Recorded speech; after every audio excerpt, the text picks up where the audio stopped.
So I was 21 years old when I moved to London. I had 2 huge suitcases with all my life belongings. And for some reason, I don't know if it's youth and confidence or, I was just trying to look for an affordable way to get into the city, but I thought that I could do it with public transport. Being 21, it meant that I did zero research and I had the fun experience and nice welcome to London life of having to drag my 2 suitcases one at a time up the steps in the Piccadilly line during rush hour traffic. I'm sure everyone thought I was crazy, but we did it. Now, there's this gorgeous thing called the Elizabeth line, which makes the journey much more seamless. There are elevators that are big and spacious and accessible, and you can fit a bike and all sorts of things. And it means that your journey is also cut in half. So before, the Piccadilly line took about 2 hours or more. Now it's around an hour-ish. And so I wanted to take a moment to take you on the journey of getting from Heathrow to central London so you can visualize the experience for yourself. So when you get to arrivals, you're going to look around for some signs that say train. There might be other signs that say go this way for TfL or the tube, and it might be going in the same direction, but at some point it's going to split and you want to go for the one that says train, even if it's going towards the Heathrow Express, because they run on the same tracks.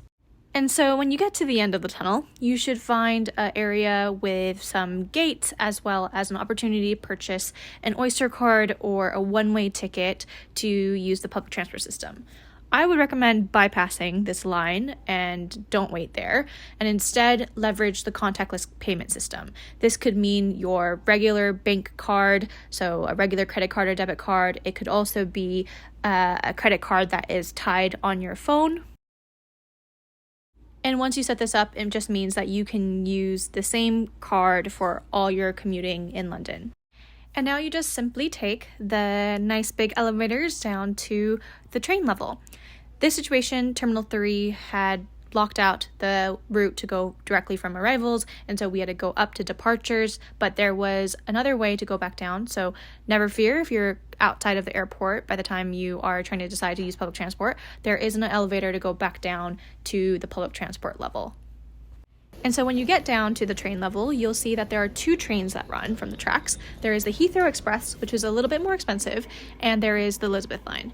And so to make sure that you're getting onto the right train, just double check the monitors to see which one's arriving first and what kind of train it is. And you can always double check by looking at the logo on the train itself. So this is what the Elizabeth line looks like. And with the Elizabeth line, you want to check which direction it's going to. So is it stopping at Paddington? Is it going all the way to Canary Wharf? There are different branches, and so just double check for that. You can look at that up on the monitor, and usually it says it on the train in terms of where it's stopping. Now we're going to rewind and go the other way.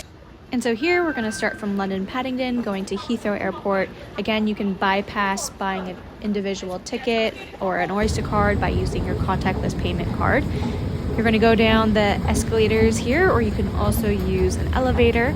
And so one thing about London is that they have the same trains going in the same direction on either side. So both of these trains would be going westbound, but only some of them will be going to Heathrow. So you want to make sure by looking at the screens which one is going all the way to the terminal you're looking for. And so you can check the monitors to make sure that you're getting on the train that is going to end at the terminal that you want it to. So some will go and stop at Terminal 2 and 3, maybe one will stop at 4 and another at 5. So just double check that before you get onto the train. And so we made it back to Heathrow. Some deja vu moments here, but you are going to follow the tunnel all the way to the payment gates, and you're going to tap out, and then you are going to either go up the escalator or the elevator to make your way up to departures. A lot of Heathrow is self-serve, so you can get through really quickly.